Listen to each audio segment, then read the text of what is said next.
The Upanisads, translated by F. Max Muller, in two parts. Part 1, Aitareya Aranyaka. Second, Aranyaka. Second, Avyaya. First, Kunda.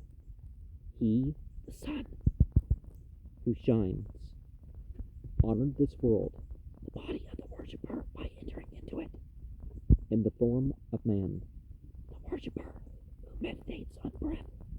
For he who shines, the sun, is the same as the breath.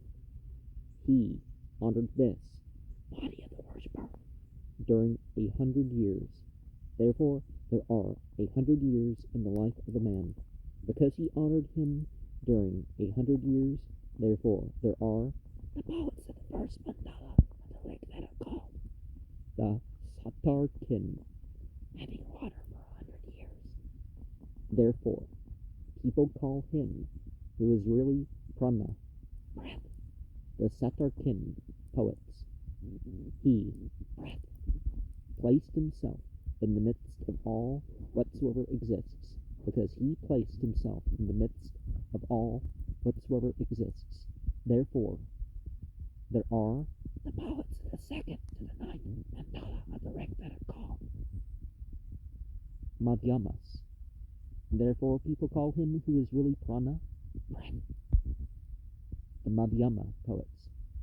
He, as upbreathing, is the swallower, Kretsa. As downbreathing, he is delight, Nada. Because as upbreathing, he is swallower, Kretsa. And as downbreathing, delight, Nada. Therefore, there is the poet of the second mandala of the Rig Veda called Kretsamada. Therefore, people call him who is really prana, breath, Kretsamana. Of him, breath. All this, whatsoever, was a friend. Because of him, all Islam. This, whatsoever, was a friend, Mitram. Therefore, there is the poet of the third mandala of the Rig Veda called Visvamitra. Therefore, people call him who is really prana, breath, Visvamitra. The Devas spake so on, said to him, the breath, he is to be loved by all of us, because the Devas said of him that he was to be loved by all of them. Therefore, there is the poet of the fourth mandala of the Rig Veda called Vamadeva. Therefore, people call him who is really prana, breath, Vamadeva. He, breath, guarded all this, whatsoever, from evil, because he guarded Aitareya, all this, whatsoever, from evil. Therefore, there are the poets of the fifth mandala of the Rig Veda called Aitareya. Therefore, people who call him who is really prana, breath, Aitareya. And this is similar to how in Semitic languages we got the nafs, or nefesh,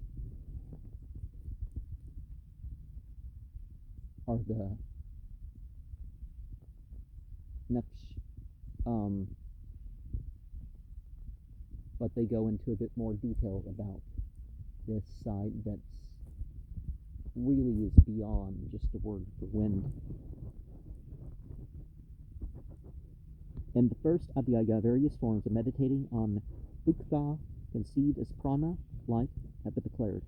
In the second, some other forms of meditation, all extremely fanciful, are added. They are of interest, however, as showing the existence of the hymns of the Rig Veda, divided and arranged as we now possess them. At the time when this Aranyaka was composed, the identity of the sun and of breath as living in man has been established before.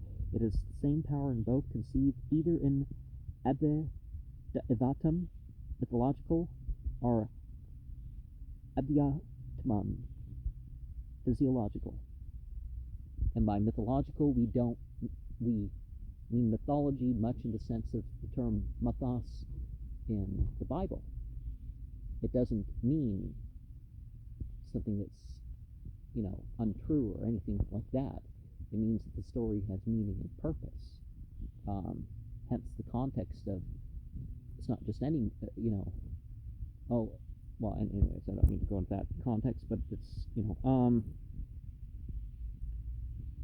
the identity of the Son, out of breath, as living in man, has been established before. It is the same power in both, conceived in either edatum, mythological, or yatmam, physiological. Okay. The real ground for the name is that the poets of the first mandala composed on average each about 100 brick verses.